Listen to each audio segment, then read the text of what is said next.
But when I hear these phrases of, I know he loves me, it always makes me wonder, how? How do you know? Yeah. Why, how does that strike you first? And then Well, that phrase actually stood out to me as well because it feels a little bit like a justification is not the right word, but kind of an excuse for the spouse saying, well, they treat me poorly, but I know they love me. Right. And so it's kind of an excuse for them. It's a license. Yeah. Yeah. Yeah. Yeah. That's how it strikes me, because, and it's also something, there's two sides to this occasion, this coin to me.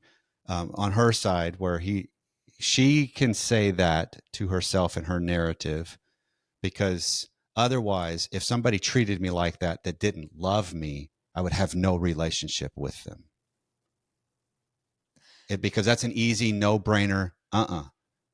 If I am treated like that and I have no support, there's no collaboration, there's no interaction or pursuit, that's a pretty clear message. So maybe it's a little bit of self-preservation of, I want to work on this, and here's why, part of why I want to work on it. I love them and I believe they love me.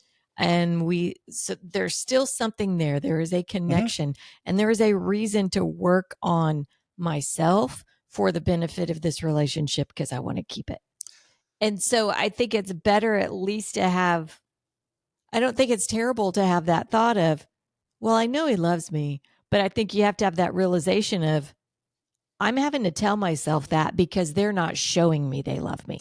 Okay. So here's the other side Am of I the off coin. base? No. Here's the other side of the coin, because I think and this is where I jump on it with clients, is, do you know they love you, or they love the story they have with you because of all the other extraneous things that are part of the marriage? There's a lot of aspects of married life where people hang into it, not because of the spouse, but because of the collaborative story that's been created, or the idealized, what I hope it can become. That's what I'm actually loving.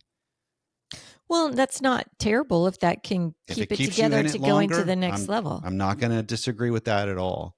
But what needs to be a pivot in this is upping a level of honesty with your own self-talk and then with your spouse. Because there's an element of, I know he loves me. And to me, I hear it as, it's a weaponized kind of a love. It's because you don't do this, you don't do that, that's why I won't do this. That's not love. I didn't hear her saying she wouldn't do something just because he. Well, no, it's the idea of what she said at the beginning of, they haven't had sex in 8 years. And a year ago, he came out and said, it's because you're overweight and messy. And so it's like he's weaponizing that's conditionalized. Okay. Right. And I'm not going to say that some things that happen with our spouses don't become turnoffs.